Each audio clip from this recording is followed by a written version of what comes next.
Hello everyone, Namaste, Hare Krishna. We'll get started.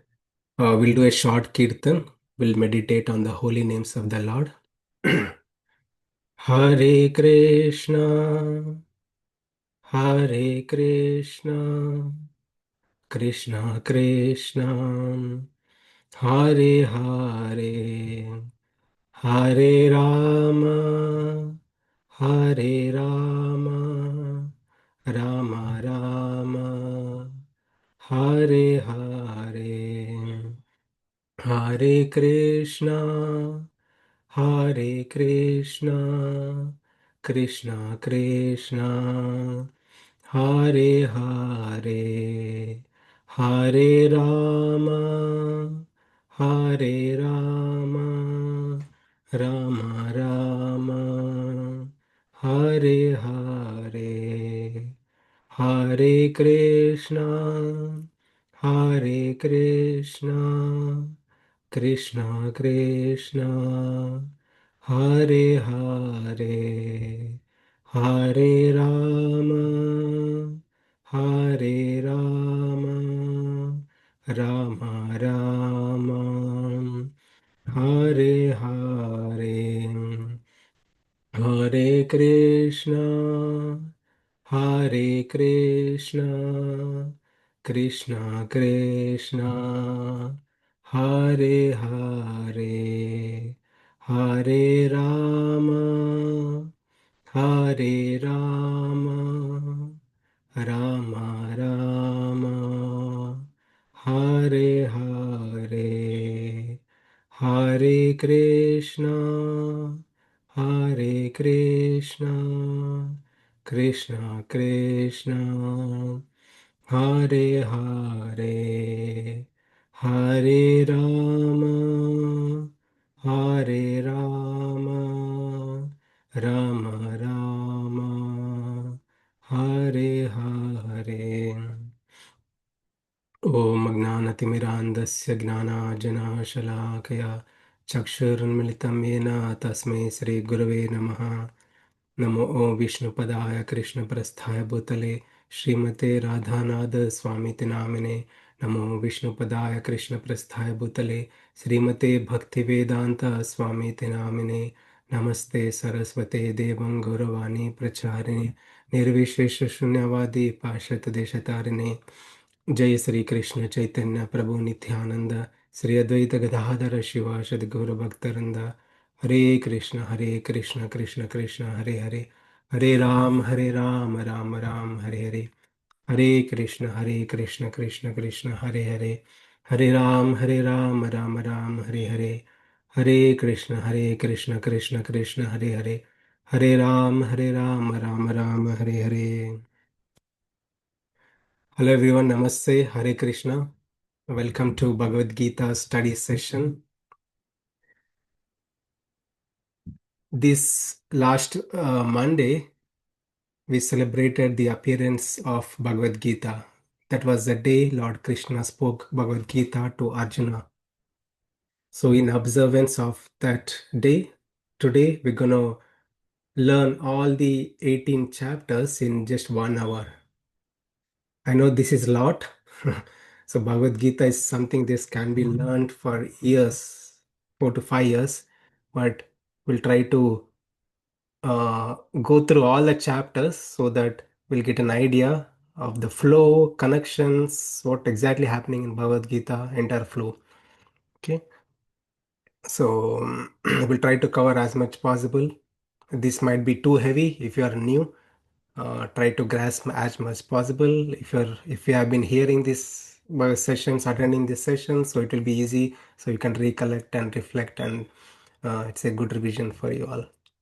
Okay, so we'll get started. So we'll start with the first session, first chapter. This first chapter is a setting the stage, like what is happening on the battlefield. So we know these two parties, Pandavas and Kauravas, assembled on the battlefield of Kurukshetra. Pandavas are divine people and Kauravas are demonic. So this is a battle between divine and demonic. good and evil. The both parties assembled. Okay? And here Arjuna, who is a dear friend of Krishna, the Krishna was riding the chariot of Arjuna. Arjuna requests Krishna, Krishna, I want to see who are these bad people assembled on the battlefield. I want to see them. So Krishna takes a chariot right in the middle of the battlefield where Arjuna could see two people, Drona and Bhishma. To his bad fortune, Arjuna's enemies, opponents were his own relatives. His own relatives. So he was quite confused about his duty. What is my duty now? And not just that, looking at his relatives, the teacher and his grandfather, he was just becoming compassionate. He dropped his bow and arrow. He dropped his bow and arrow, and he says, he gives various reasons why he doesn't want to fight. The first reason is he was becoming more compassionate and he was saying, how can I kill my own relatives, Krishna? Hmm. If I win this battle, what is the enjoyment I will have? My enjoyment, my victory will be tainted by the blood of my opponents, my relatives. I don't see any enjoyment in fighting this battle. I will get sin. I'm fear of sins. I'll get sin. I'll get sinful reactions. I have to go through suffering if I do this fighting. And not just that, I will become the cause of destruction of family tradition. Hmm? The people who are following the Vedic scriptures, Vedic rituals, they will not be following. They'll be Varna Shankara. The progeny, like their children and grandchildren, they will not be following any Vedic rituals. That the family tradition will be destructed, and I become the cause of that. I don't want that. So, saying these four reasons, Arjuna decides to fight. Now that goes into the second chapter. Krishna chastises Arjuna. Arjuna, what's going on with you? You are a soldier. You are a soldier. As a police officer, your duty is to fight. Do your duty. Hmm? You're speaking like a learned man, but your arguments are invalid. Your arguments or your statements, arguments are invalid. There is no need to be compassionate towards your enemies. They will laugh at you, they'll criticize you. If you run away from the battlefield, they'll criticize you. They don't think like you are becoming compassionate or you are a good person. Uh, so you have to go through all those things. If you are worried, if you are worried about you have various concerns, right? I'll clear all those concerns to you. Now Krishna started speaking, and here in this chapter, Krishna clears the doubts and confusion of Arjuna, this chapter itself. Okay, and elaborates more details later. So Krishna starts saying, you think you are the one who's gonna kill all these people and their existence will be gone forever? No, they were there in the past. They are there right now. You can see them. They will be there in the future as well. They will be there in the future. So what dies is a body. For a soul, there is no death. Soul is eternal. Soul cannot be killed. Soul cannot be destroyed by water, drowning in water. Soul cannot be destroyed by burning uh, or, or withering. Soul is eternal. Soul cannot be destroyed in any way. Hmm?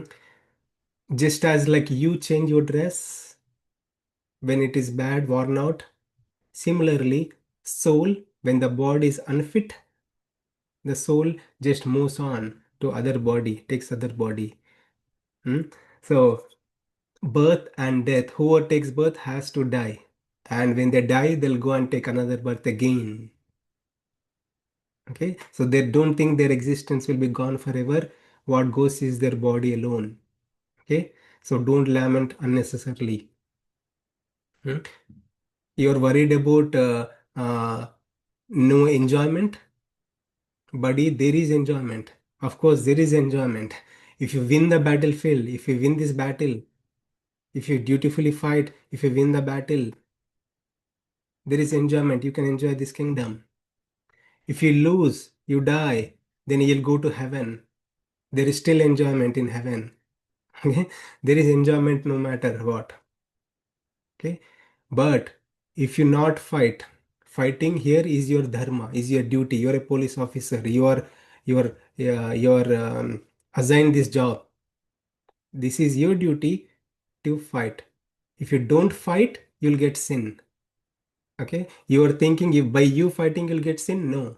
If you don't fight, you'll get sin. You have to fight no matter what to avoid the sin. Hmm? That is second answer. Huh? That is second concern addressed by Hare Krishna here. And Arjuna, you are worried about sin? Huh? If you do your duty, dharma, there is no sin at all. Okay? That is the third answer. Fourth answer, you are worried about sinful reaction, karmic reaction. You are speaking like a learned pandit. You're, you're worried about karmic reaction. I'll tell you a technique. I'll tell you a technique. When you apply that technique, there is no reaction to your action. Okay, Krishna, what is the technique? Tell me the technique. I'm ready to apply. So, Krishna says, teaches this Buddhi Yoga. Apply intelligence to your action. Don't just blindly act. Don't just blindly do your duties. Have a proper mindset. Have a proper mindset while doing your duty. Okay, when you work with a proper mindset, what is a mindset? You do your duty without expectation of a result, be neutral to success or failure, and you work for me, my pleasure. You be my consciousness and you work, you do this duty. Then there is no reaction to your action. Then you'll come to the stage of a sthita prajna. Sthita prajna. Sthita means steady. Prajna means intelligence. Uh, steady intelligence, undisturbed state of mind. You'll come to the stage of a undisturbed state of mind. There is also considered the liberated state. That means you are in this world, but you are untouched by any dualities of this world. Arjuna is like, yes, Krishna, I want that. I want to become that sthita prajna. Hmm? If I see that sthita prajna in Costco or any store nearby or in the park, I want to say hi to him. Huh? So tell me, how does he look? How does he walk? How does he live in this world? Then Krishna starts saying, the sthita prajna, a person with undisturbed state of mind, is someone who lives in this world, who is not at all disturbed by honor, dishonor. Honor, dishonor is not disturbed. Huh? Happiness, distress, not at all disturbed at all. Whatever happening in his life, whatever the duality is going through in his life, he's not disturbed at all. Okay. Krishna says, yes, you can attain that stage, but it is difficult. It is difficult. You need to practice to come to that stage. It's not like a overnight you can come to that stage. You need to practice. Okay, Krishna, what is that practice? Krishna says, in the beginning, you need to have good control of mind and senses. Okay, just look at the turtle. So when there is a danger, the turtle pulls its limbs, pulls his limbs. Huh? Similarly, in the beginning stage, as you're going through situations in your life, when you see the situations which are distracting you in your life, bring it back, bring the mind and senses back, try to put them into your control. Yes, I agree, it is difficult, but you can do that by the practice of bhakti. When you fix your mind on me, when you become devoted to me, I will empower you to control your mind and senses. Then it becomes easy. Otherwise, if you try to control your mind and senses by your own strength, by your own effort, it's really difficult. It's a hard journey. Okay, so um, if you do not control your mind and senses, if you let it wander, is a big problem, Arjuna. The big problem is wherever dhyayate vishyapunsa sangaste shobhajayate. Whenever you look through your senses, when you're operating, when you're looking at the things, when you're hearing, smelling, all your senses, they're alluring you. They're alluring you. Hmm? You're looking at something, you want it for your own pleasure, enjoyment, and you are keeping thinking about it again and again. I want this. You start with I wish I had it, and you again goes through I want it, and I cannot live without it. I want it right now, right away. So that's how your mind changes. When your mind is too much agitated, you will be too much disturbed, hmm? And it's a total fall down. When you're in anger, when your desire is fulfilled, you look at something, you desired for it, and your desire is fulfilled, it's okay. If your desire is not fulfilled, you'll go mad. When you go mad, when you get angry, then your mind is clouded, your intelligence is lost. Then is a big fall down.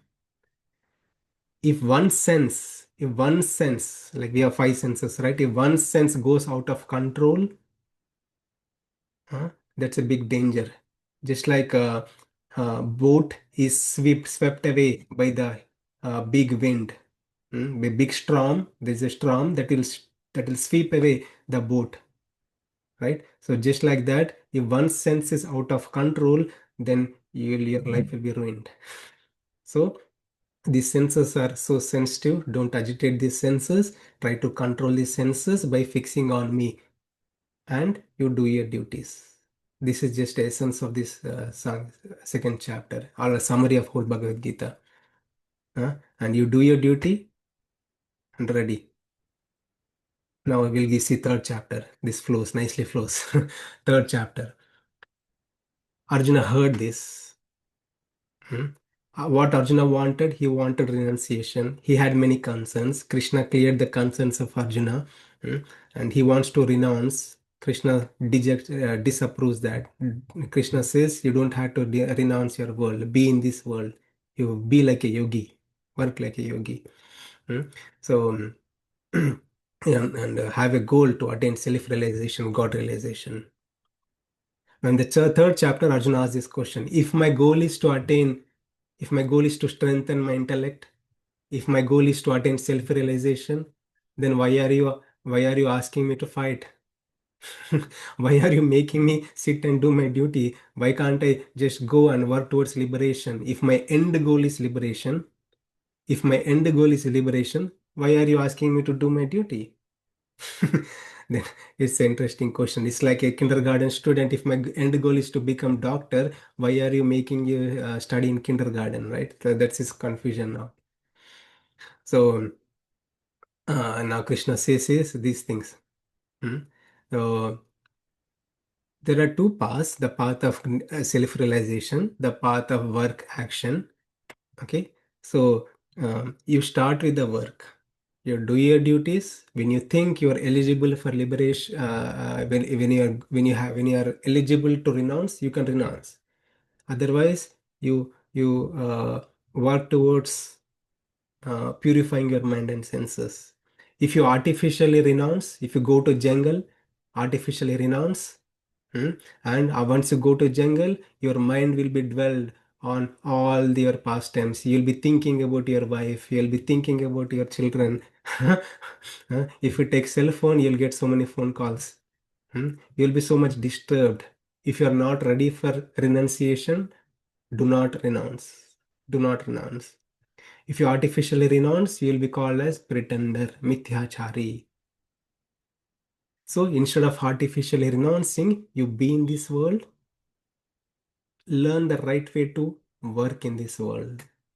Yag- Yagnardat karmono yatra lokoyam karma bandhanat. Yagnardat karmono yatra. Yagnardat karma. Do your duty as an offering to me. Krishna introduces this term called yajna. Yajna. Okay. Do your all your actions. You be in this world, be untouched by this world. Do your duties as a service to me, as an offering to me. For my pleasure, you do your duty. Krishna says, for my pleasure, make me as a motive and do all your duties. You don't have to artificially renounce. If you can do that, you will be known as a renunciate. You are already a renunciate.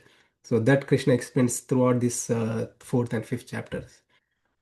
So Krishna says, now further says, Krishna says, I created this whole creation in such a way that everybody works. Everybody works.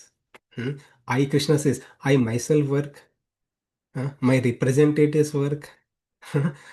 My representatives, the Lord Indra, Varuna, they grant these rains and grains. Through rains, we get grains, we get food stuff, we survive to eat food stuff, we work, and we also have one obligation, we have to give it back when we are taking from the nature. When we are taking from the nature, we are obligated to give it back. So if you are taking without accepting, if you are not offering back to God, then it's a sin. It's a detail, but I'll keep it simple. So here in this world, everybody is obligated to work, everybody has to work. Hmm? If you think you are at a stage of self-realized soul, if you think you're ready for renunciation, you still have to work. You still have to work for what? Loka Sangraha. Loka Sangraha. For the welfare of the society, you still have to work.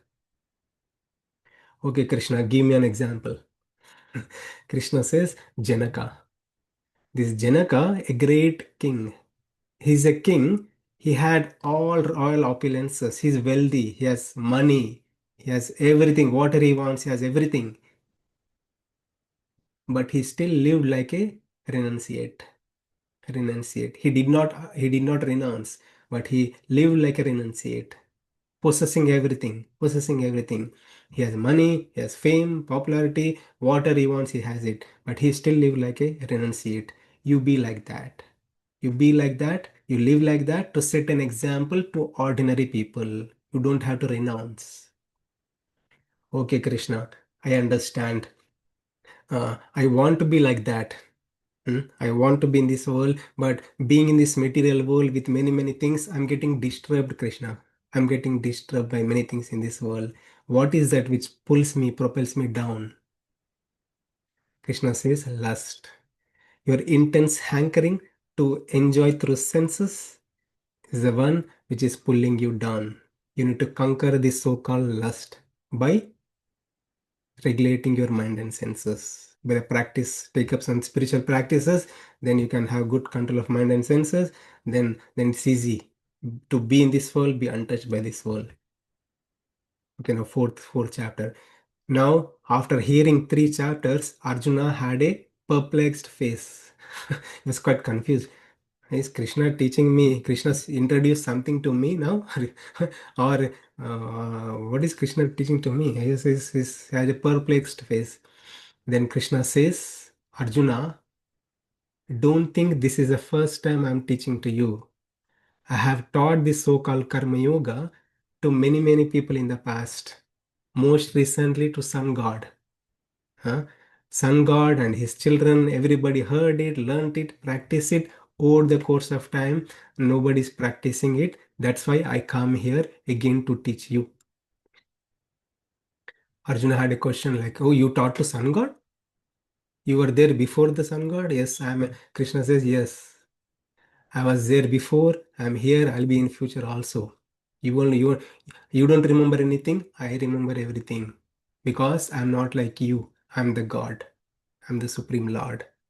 I descend here whenever and wherever there is a decline in religion, no one is following the duties, dharma. Everybody are becoming adharma, everybody following adharma, people are becoming more and more demonic. When everybody is a chaos in the society, I descend myself.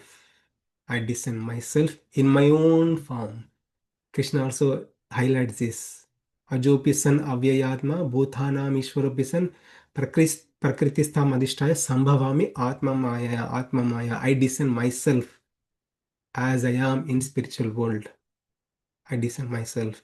Okay. And whoever knows this, understands this, meditates on me, my divine appearance, and my pastime, for such a person, there is no rebirth. Janma karma chami divyam evam yo ye veti tatvata tyakta deham punarjanma naiti mamesita Arjuna. Such a person who truly understands my descent, who truly meditates on my pastime, such a person will not take birth again. That is the glory of my appearance. Okay. After saying that, Krishna goes back to the so-called karma, topic of karma. Arjuna, this karma, akarma, vikarma are so intricate or hard to understand. I will unravel. Hmm? Karma is something it's prescribed in scriptures. Prescribed in scriptures. Hmm? And akarma is a technique where you don't by doing your work you'll not get karmic reactions. By doing karma you'll get karmic reactions, but akarma you'll not get any karmic reactions. Vikarma is there. Vikarma is where prohibited actions. Scripture says don't do it, but you still do it, you'll get sins. Right? So this is the thing. So you had to do here. I'll tell you akarma, how to do this so-called akarma. Akarma, you do this akarma like a yajna. Krishna explained this so-called yajna again. Yajna, yajna. We hear this word a lot in throughout Bhagavad Gita, yajna. So Krishna uses the metaphor. Like you see this in this picture, there's a fire, there's a Brahmana who's taking the oil, ghee, and putting into the fire. Huh? Uh, what is he doing? He's doing a spiritual activity, right? It's a good thing. He's doing a spiritual, religious thing, spiritual activity. So Krishna says, do all your actions like a spiritual activity. See everything as spiritual. See everything as spiritual things. Hmm? If you're an IT employee, see your laptop as spiritual. If you're writing code, see that the code to be a spiritual thing and do it an offering to the God. If you're a doctor, see your hospital to be a spiritual thing. Okay, and see your patients as a spiritual beings, and the prescriptions you write. Spiritualize all your duties and activities. Spiritualize your world. Spiritualize your world. See everything as spiritual things, then everything will be easy, life will be easy. So, and do work like that, do work as an offering to me. For my pleasure you do your duty, then there is no karmic reaction. If there is no reaction to your action, you will not take birth again. Okay, so Krishna says that mindset you need to have, right? That is called gnana, right? So I can go to temple and circumambulate in the temple. That is one thing. I can go to temple with proper mindset. I'm going to temple for the pleasure of Krishna. I circumambulate, I offer prayers to God with proper mindset. I'm doing. It's not a mechanical work.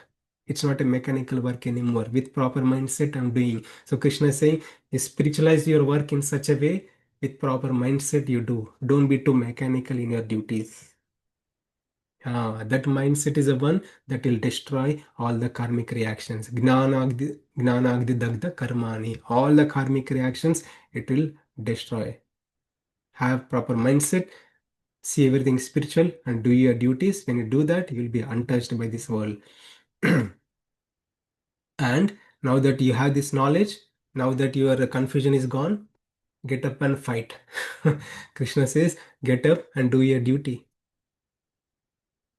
Now we'll go into the fifth chapter, Karma Sannyasa Yoga. Here, Arjuna's confusion is still there. Krishna has to speak 18 chapters now. We are in fourth chapter. Krishna is urging Arjuna to fight. Arjuna is not ready. So what is his confusion now? Here, Arjuna asks the question again. Krishna, I understand. You are making me sit like my boss. You are making me sit and do my duty. You are not letting me go. Huh? Okay, I understand. I'll do my duty as you said. I'll spiritualize my work. Okay, but I have a doubt, general doubt. I heard that to attain liberation, one has to renounce. To attain liberation, one has to renounce. Hmm? There are two paths, right? So, which path is faster to attain liberation? Which path is faster way to attain liberation? The path of renunciation or the path of action? Krishna says the path of action is faster because it is very natural to you. From the birth, you have been acting, you have been working, you're brushing your teeth, you're taking bath, you're going, you're studying. These are all uh, utilizing things is natural for you. Hmm? Renouncing things is not natural. Don't even think about it. It's so dangerous. But that path is also good, that valid. If you are ready for that, you can do. Otherwise, don't even do that. Hmm? Both paths lead to the same destination. That's what Krishna says. Both the path of action, the path of renunciation, they are leading to the same destination. Then why are you thinking about renouncing the world? Be in this world. Enjoy everything, but be untouched by this world. Krishna gives example of lotus leaf. You can see in this picture. This lotus leaf is so beautiful, so attractive. It lives in the water, but it is untouched by the water. Untouched by the water. Even though it is in the water, if you put any other leaf, it's get dried up or dead. But a lotus leaf, it is in the water, but it is untouched by the water. It is thoroughly nourished by the water. Similarly, Krishna, by giving this example, Krishna says, you be in this world. You be in this world, do all your duties, have all the possessions, whatever you want, but consider these as spiritual things and spiritualize your life. So that way you'll not be disturbed by anything in this world. So that mindset will lead to equal vision, samadarshanaha, right? So your mind is purified, consciousness is purified. You're seeing everything is spiritual. If you're seeing a elephant or a dog eater, if a person in the mode of goodness, passion, and ignorance, we deal with many people with various situations. We deal with many people, wide varieties of people. Some people are really good. Some people are too arrogant, anger. They cannot even control their emotions. Some people are too lazy, hard to deal with them. So you'll see wide varieties of people. Okay, but your reaction uh, to them is neutral. The way you deal with them is, you'll not be disturbed by anything. You'll have an equal vision towards anything. You don't hate anybody. You don't hate anybody. You don't criticize anybody. You'll develop all the good qualities. You'll be a good person. So such a state will lead you, that will give you a peace of mind. Hmm. I know Krishna acknowledges, I know it is hard, but you need to start somewhere. You need to start somewhere. Hmm. That is, you do your duties and also take some time to do dhyana, meditation. Okay, this is dhyana yoga now. So dhyana yoga here Krishna teaches you need to take up meditative practices. The biggest obstacle here is the mind. This mind and senses always pull you down. There are two beings. One is a good being, good mind, and a bad mind. The bad mind needs to be controlled. The bad mind, in the sense, bad thoughts and bad emotions. Hmm. So, to control the mind, you can take the dhyana. So, why Krishna is teaching dhyana and dhyana yoga here? Okay. So, when we have good state of mind, then it's the same. It goes both ways. Then we can be a good yogi. Doing our duties with proper mindset as an offering to the Lord will be easy. If you are doing dhyana or bhakti. But in this context, Krishna teaches dhyana. Okay. By doing dhyana, your duties, you can happily do all your duties.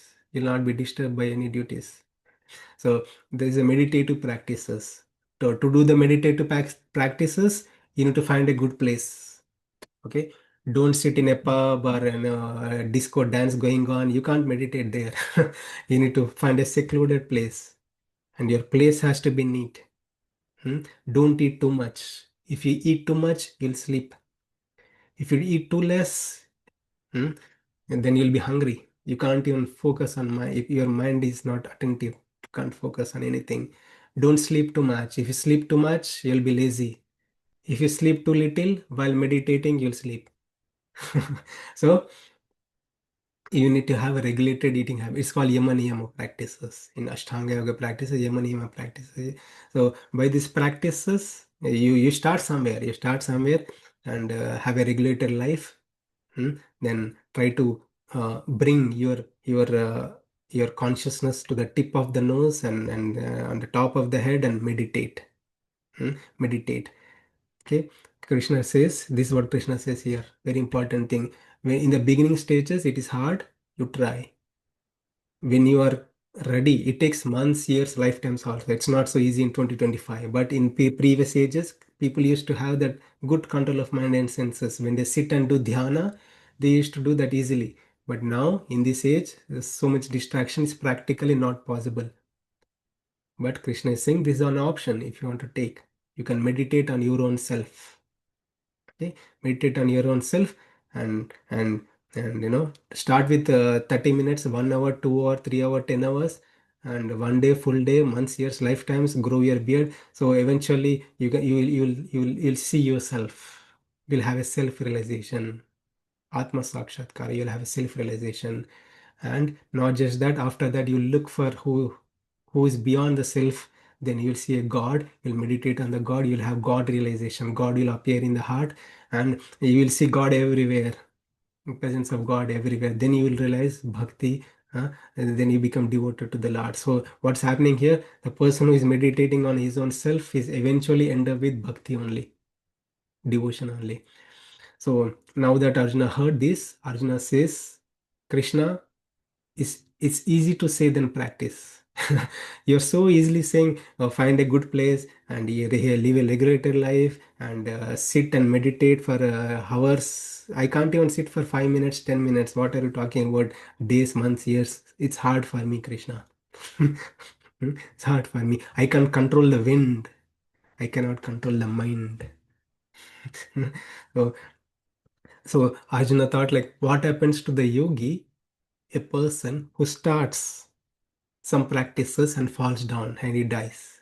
Okay, little bit advancement, intermediate advancement, is totally advanced. Different stages, right? Different stages. If a person falls down and he has not attained self-realization, God realization, but if a person dies with this meditative practices, what happens? Krishna says no loss. If a person is working towards controlling mind and senses, he is doing dhyana, he will be given a human body.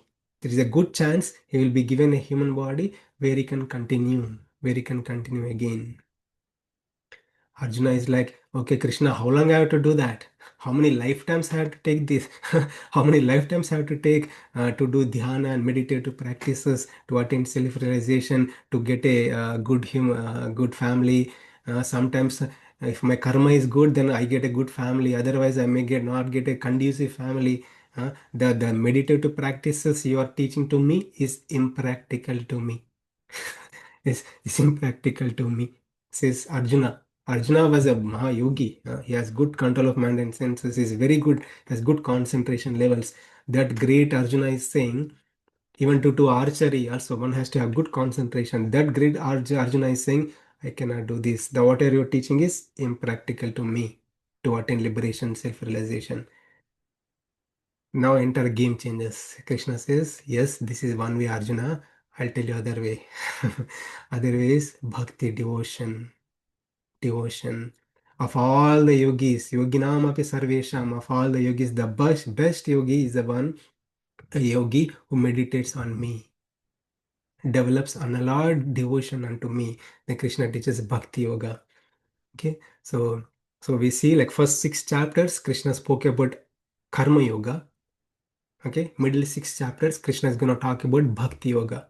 Okay, so karma yoga is again, we have to revise again. So karma yoga, do your actions, spiritualize your actions, do your duties as a selfless service to the God, offer the result to the Lord. You work with that mindset, then you'll have purification of mind and senses. Then when you're a stable mindset, then it's easy to do dhyana or bhakti. Hmm. So the process of dhyana is hard. Now Krishna is teaching the process of bhakti is so easy. I mean, it's not so easy in the sense like uh, attaining liberation is easy. In the path of dhyana yoga, meditative practices, attaining liberation is hard, impossible, at least in the age of Kali Yuga. But the path of Bhakti Yoga, Krishna is going to teach now. The path of Bhakti Yoga, the attaining Supreme Lord, attaining liberation through the path of Bhakti Yoga, love and devotion is so easy peasy. So, how Krishna teaches. But uh, to develop love, now we'll go into the 7th chapter. So 7 to 12, Krishna talks about Bhakti Yoga. So Bhakti, devotion as a means to attain Lord. Bhakti, devotion as a means to attain Lord. That is a theme. Okay. So, but to be devoted to someone, it's not so easy. We need to know about that person. For me to be devoted to my father, I need to know everything about my father. My father's greatness and glories. More I hear, more I meditate on my Father's greatness and glories, I develop natural love towards my Father. It's a very natural thing in this world, right? So similarly, Krishna is going to talk about himself so greatly so that we can develop love and devotion unto him. Bhakti towards him will sprout by hearing about him. So tell me, Krishna, I'm ready. Shunme paramam vacha. I'm going to tell you the supreme things. Krishna starts by saying, okay, this is superior to any knowledge I have spoken in last 6 chapters. Okay, Krishna, I'm ready. Tell me. So Krishna says, all this material creation, earth, water, fire, air, ether, everything you see are created by me.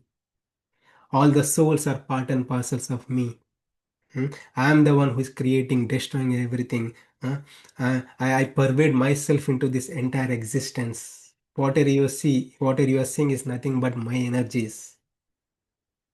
Arjuna is like, oh wow. Then why can't I see you? Why can't I see you? What is blocking my vision if you are in everyone and everything?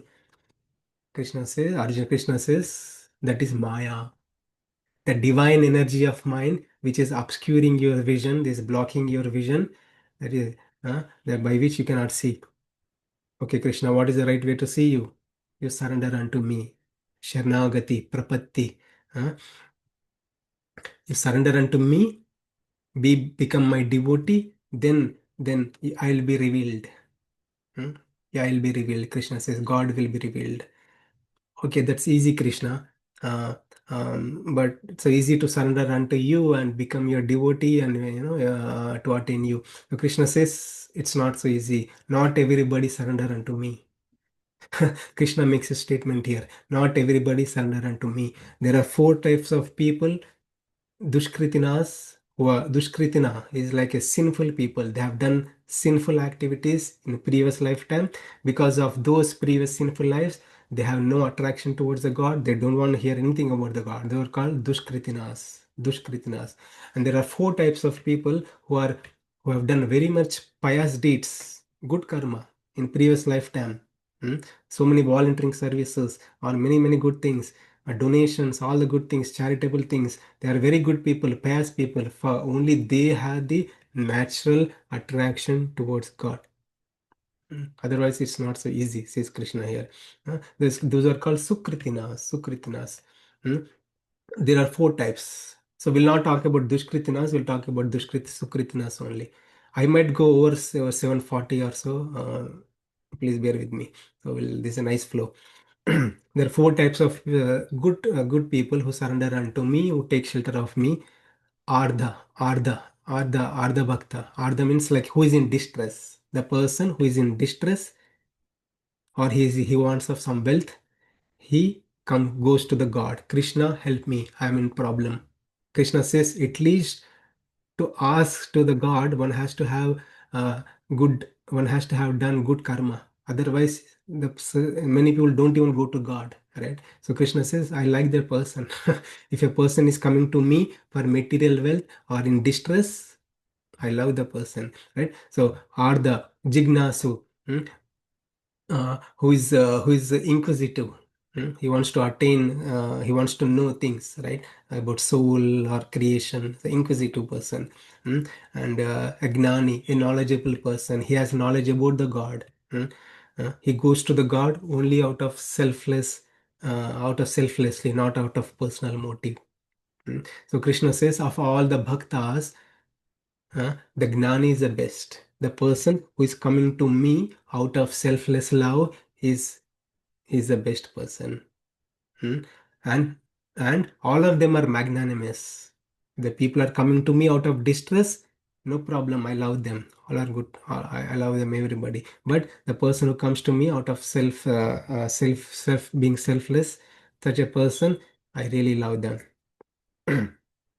Now Krishna goes, that's easy, Krishna. Now Arjuna says, now that's good, Krishna. But but why is not everybody will come to you? I see some people go to the demigods, your representatives. What about them?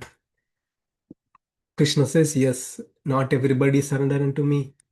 Even though they are Sukritinas, they have done good karma, good deeds, not everybody surrender unto me. People go to demigods. Antavatta Phalankantaya. So Krishna says, for little bit of benefit, They have a desire to attain something. They go to demigods, hide a puja, do a puja, rituals, and they get from the demigods. When the desire is fulfilled, bye bye. Right? It's a transaction. They make a transaction with the demigods. Just for that reason, they go to the demigods. Krishna says, it is me. I am the one. Through demigods, I am giving to all the people. But people don't see me. Just for their immediate enjoyments, people go to demigods. So that is other set of people. They don't come to me.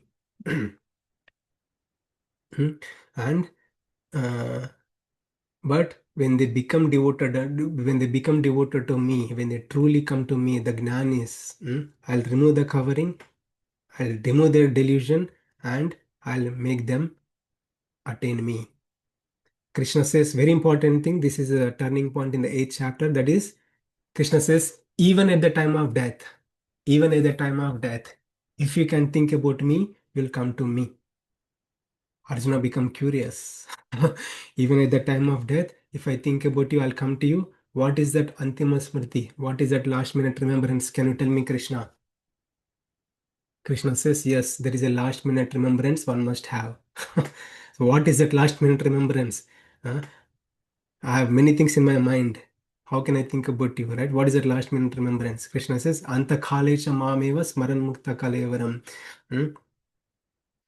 If you can remember about me, think about me, meditate on me, if I am in your mind, if I, God, Krishna, yeah, I am in your mind, when you leave the body, you'll guarantee attain me. You'll come to spiritual world. If you don't think about me, if your final thoughts are something else, if you're thinking about a dog, if you're thinking about a cat, if you're thinking about something else or someone, okay, whatever you think, you attain that. Your last minute remembrance determines your next birth. Okay, so, so I'll speed up now. I'll speed up. We are just in 8th chapter. Okay, so Krishna, I'm in this world, I'm engaged in many things. How can I think about you? How is it possible to think about you at the last minute? Krishna says, you practice. You practice thinking about me throughout your life. It becomes easy to think about me at the time of death. How? Tasmat sarveshu kaleshu mam anusmare. Tasmat sarveshu kaleshu. In all your situations, circumstances, in all your dealings, duties, you always think about me. Hmm? So how? Then Krishna gives various types of remembrance. It's quite detailed. I'll skip this. Okay. If you think about me, then you'll attain me. So one may ask Krishna, what is the impetus? What is the impetus motive for me to think about you? Krishna says, if you think about me, if you attain me, then you will not come back into this dukkhalayam, the place of misery. This material world is a dukkhalayam. There's so much misery in this world. If you don't come to me, you will rotate yourself into this material world. Then Krishna talks about time, kala, time, many things in this 8th chapter. How this the creation happens, destruction happens, and various things. Krishna says like you're gonna rotate into this material world. But if you think about me, become devoted to me, then you'll guaranteed to attain my world. When you come to me, you'll not come back again into this material world.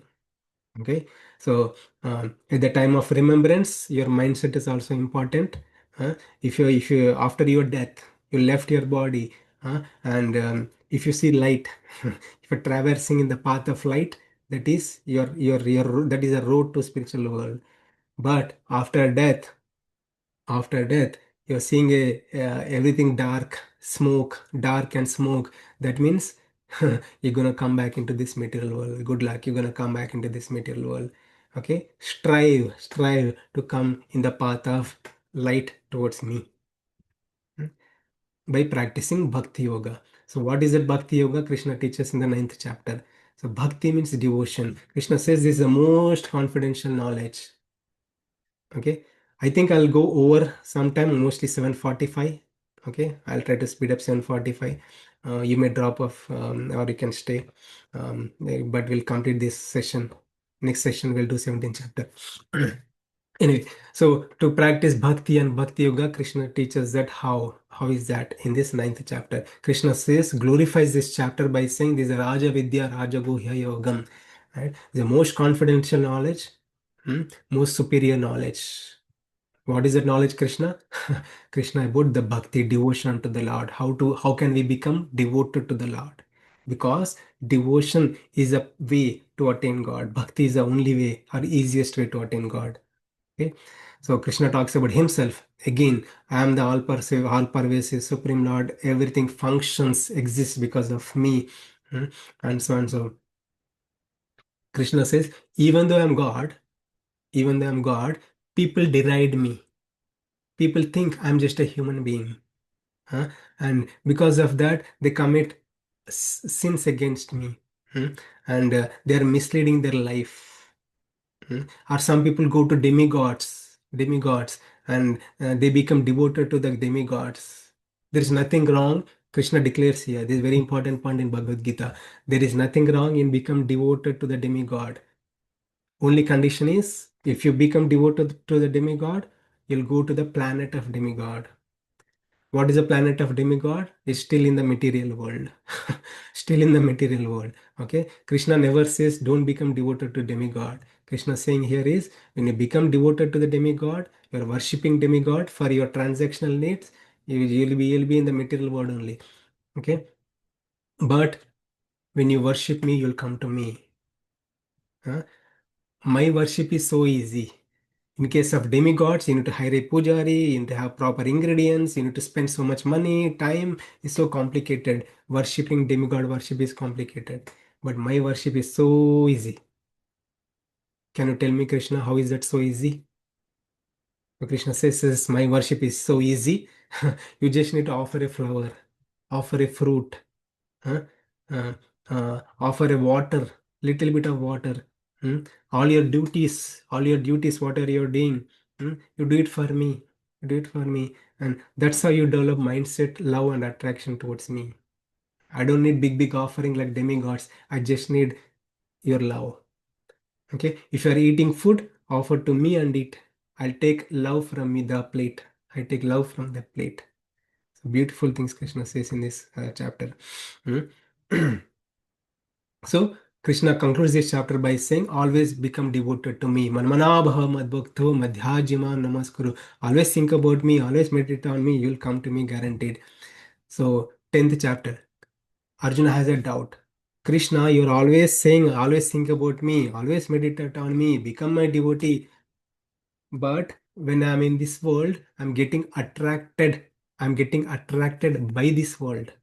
Okay. I'm looking at a nice car. I'm getting desirous of the car. I'm looking at a nice house, nice person, people. There's so many things which are alluring me, and driving my attention. How can I think about you? I'm seeing a good dancer or good politician. I'm getting attracted to the politician. I'm getting attracted to the dancer, dancing skills. How can I think about you? Now, Krishna creates a very beautiful chapter here, Krishna's supremacy. Okay, Krishna says he is the one present in everyone and everything. If a person, this vibhuti is God's vibhuti yoga. Okay, if a person has nice dancing skills, the skills is coming from the God himself. Okay, so Krishna is the message here is don't get attracted to the material things of the person, the dancing skills of a celebrity. The skill that person has, the dancing skill is because of me. If a person is a great politician, you're getting attracted to his political influence. Krishna is saying that ability is also coming from me. It is because of me only yes, he is getting abilities. Don't get the essence of this chapter is don't get attracted to the material things or material abilities. It is all because of me. See me behind the scenes. I'm there. See me. Change your vision in being in this world. Okay, then you become devoted to me. Krishna gives various examples. Okay, I'm the I'm the Sama Veda of all the way. It takes a categories. Takes a group of Vedas, I'm a Sama Veda. Of all the demigods, 33 crore demigods, I'm Lord Indra. Because Indra is prominent. The Indratvam, the ability to rule. Indra has the ability to rule. That is coming from the God himself. Okay, that's an example. That is coming from the God himself. Right? So don't get attracted to Indra, attracted to God. Okay, same like don't get attracted to a celebrity. That celebrities that what are the skills and the things he has is because of God. Hmm? Yadyad that declare Krishna declares that in the last verse. Yadyad vibhutis matsatam srimad urjivam tadadeva gacha mama tejam sa sambhavam. It's because of my energies only sambhavam. It is there. Okay. So essence of this chapter is what are the things we are seeing when we see God, the God's presence in those things. Krishna, if you see a beautiful flower, Krishna, this flower is beautiful because of you. When you see a beautiful car, Krishna is because this car is beautiful, wonderful because of you are in them. You are the one who made it. Right? So always think about we meditate on me like that. Huh? It's not just Krishna wants Arjuna to. Krishna is not selling something. Krishna is there. Krishna is there. We went through this chapter in detail. Okay, we'll move on. So Krishna spoke many things. Krishna is there in everyone and everything, and because his energies, everything is functioning. Arjuna says, "I want to see. I want to see in practice how are you present in everyone and everything. I want to see with my own eyes." Huh? You are saying you're present. It's all your energies. Everyone is functioning. A dancer is functioning because of your own energies, vibhutis. Huh? So I want to see those in real, how your energies, Krishna. Can you show me? And Krishna shows his universal form, gigantic universal form. He shows complete universe, many heads, many legs everywhere. Arjuna is totally, and he also sees, Arjuna sees that Kala Rupa, where all the Kaurava armies, the demonic people, were rushing into the mouth of Krishna and all are dying. Until then, Arjuna had a thought that he is the one he has to do his duty. After seeing universal form, Arjuna's mind changed. He realized it is God, he is the one who is making this all this game. I'm just a player. Nimitta matram bhava savya sachin. Krishna says, you become my instrument. It is my arrangement. I'm doing all this. You just become my instrument and do your duty. Do your duty. And Krishna finally concludes this chapter by saying, when Arjuna says, you come back to the normal form, then Krishna says that, yes, I'll come back to the normal form. um, this form cannot be seen by anyone. Okay, only by Ananya Bhakti. One has to have Ananya Bhakti. Bhaktyas Ananya Sakya Ahameva with Arjuna. To know me, to realize me, to attain me, you have to have Ananya Bhakti, unalloyed devotion. Okay, Krishna, tell me the Bhakti Yoga practices. Okay, now I'll 7:31. I'll just give me another 10 minutes. I'll finish. Okay, rest of the chapters will go fast. Okay, so Krishna asked Arjuna asked a question. He saw universal form and he saw Krishna's personal form. Arjuna asked this question again. I saw two aspects of yours. One is impersonal aspect. You are residing in this world with your energies. That is an impersonal aspect. And you also have a personal form. My dear God, you also have a personal form. Okay. So where should I fix my mind, toward your impersonal form or personal form? Which type of worship is so beneficial and good for me? Krishna says, worshipping unmanifest impersonal form, it's hard. Klesha adhikataras, it's very hard. It's a lot of mind work. You worship in my personal form, me in my personal form, it's easy. It's easy to worship in my physical personal form.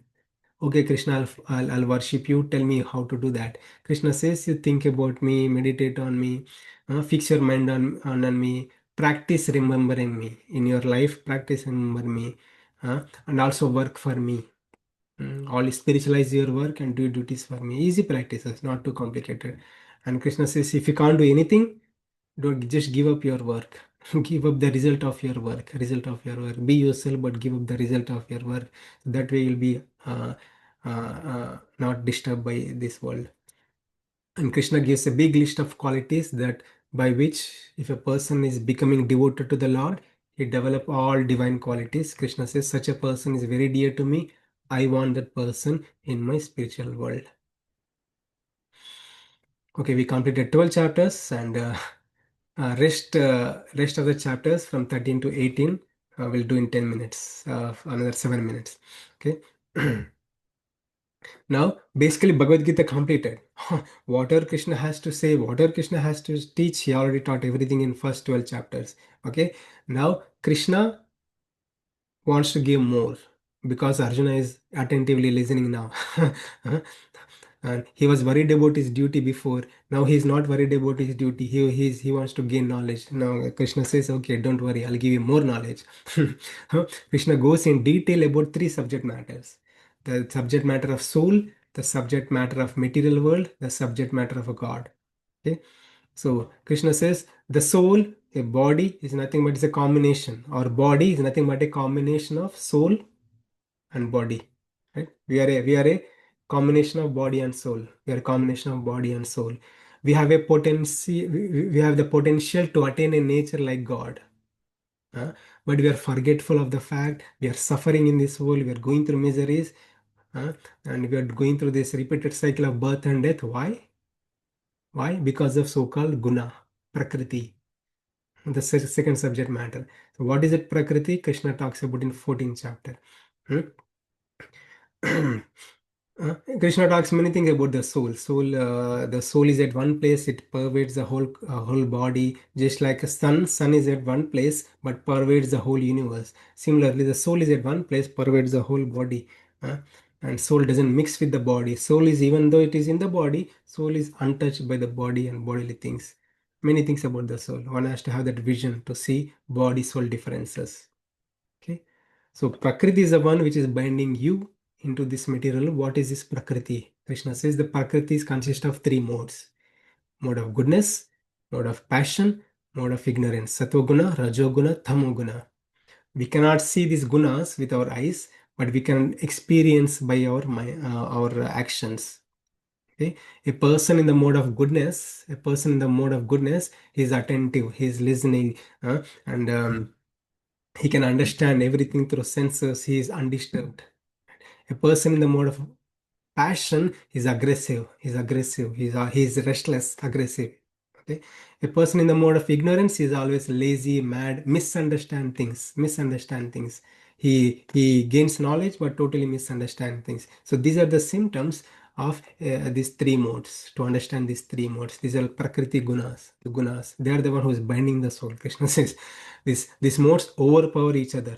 These modes overpower each other and make you restless. If you die in the mode of goodness, then you'll attain the higher planets. If you die in the mode of passion, you will be in the material world, in this earthly planet. If you die in the mode of ignorance, always misunderstanding, lazy, tired, sleepy, and lived a life of sinful life, then you'll be granted material animal kingdom. Have to go through animal kingdom. You have to go through the evolution cycle. Okay, so. But if you become devoted unto me, these gunas, the modes are very strong. It's not so easy to overcome these gunas, but mamchuya vibhicharena bhakti yogina sevate. By the practice of bhakti, devotion, you can easily transcend these modes. And Krishna in this chapter. Krishna further says that this material world, entire material world, is like an upside down banyan tree. Upside down banyan tree. Just as like banyan tree, the nature of this tree is it expands and multiplies itself.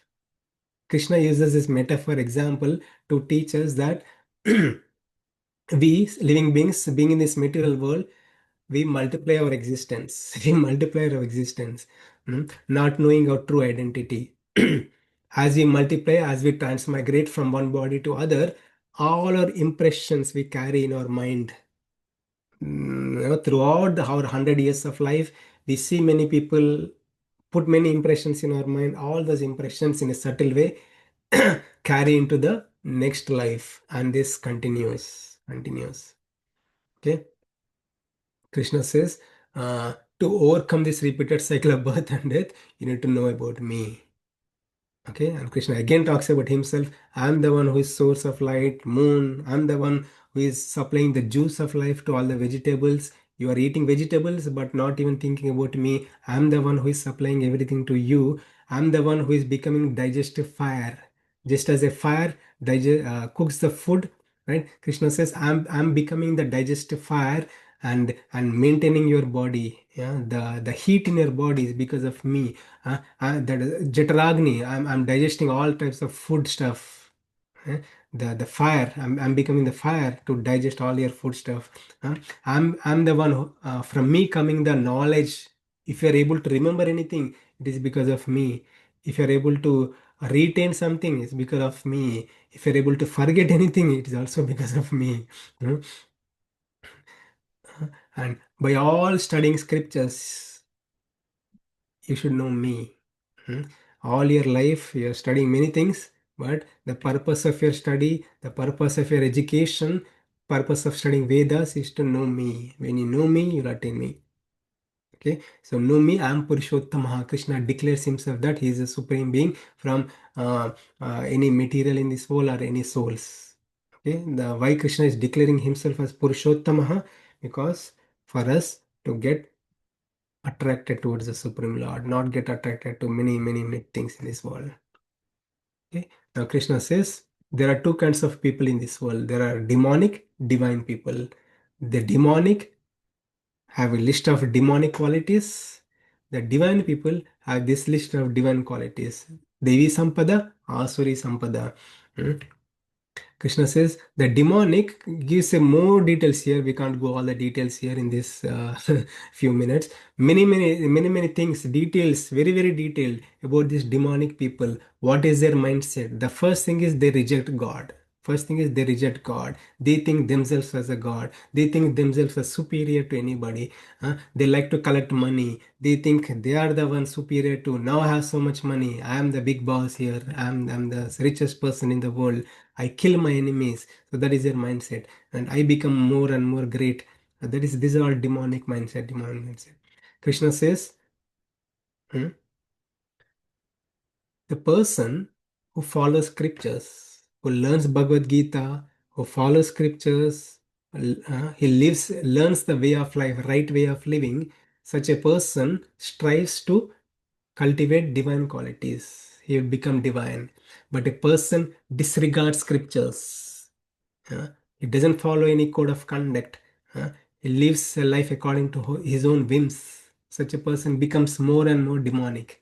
He may not, he may be having initial beginning 1%, 2% of demonic qualities, but eventually he'll become like this, more and more demonic.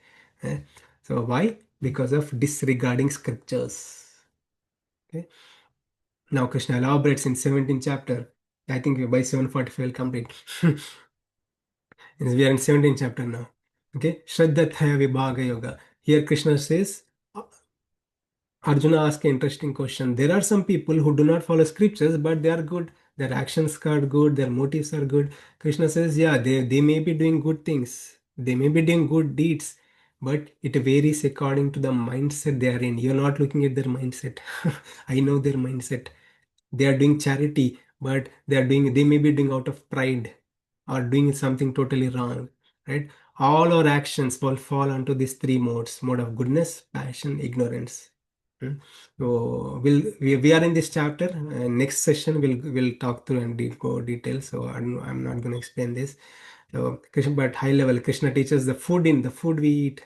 The person who likes a certain food falls into these three modes. Hmm.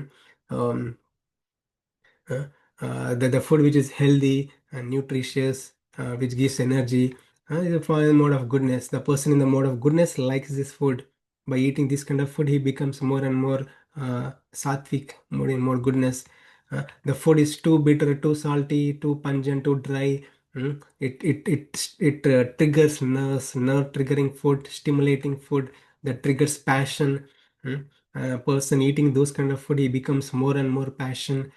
The food in the mode of darkness, ignorance, decomposed, putrid, cold food, no prana, no life in that food. If a person eat that, he becomes more and more tamasic. And Krishna teaches all our actions in three modes. And Krishna concludes by saying again the same thing: spiritualize your actions. All your duties is spiritualize your actions by chanting Om or think about me and do your duty. Then your duty becomes sattvic duty, divine duty. Then there's no reaction to action.